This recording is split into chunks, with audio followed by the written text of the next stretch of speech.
اللهم أنت ربي لا إله إلا أنت خلقتني وأنا عبدك وأنا على عهدك ووعدك ما استطعت أعوذ بك من شر ما صنعت أبوء لك بنعمتك علي وأبوء بذنبي فاغفر لي فإنه لا يغفر الذنوب إلا أنت.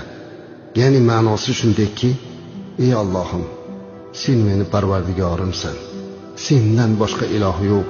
Meni yaratding, xalq qilding va men seni qulingman, bandangman. Men senga bergan va'damda va senga bergan ahdimda qodir bo'lganimcha turibman. Qilgan narsalarimning yomonidan seni noming bilan panoh tilayman. Menga ato qilgan ne'matlaringga iqror bo'ldim va yana gunohlarimga ham iqror bo'ldim. Meni gunohlarimni kechir, chunki sendan boshqasi gunohlarni kechira olmaydi. Mana bu azizlar, sayyidul istig'for. Mana shu duoni ko'proq aytish kerak. Agar farzand umidida farzand ko'rmoqchi bo'lib yurgan oilalar farzand ko'rmayotgan bo'lsalar, er va xotin, kelin kuyovlar tahoratli bo'lib, yig'lab ko'zlariga yosh olib, mana shu istig'forni ko'p aytsinlar.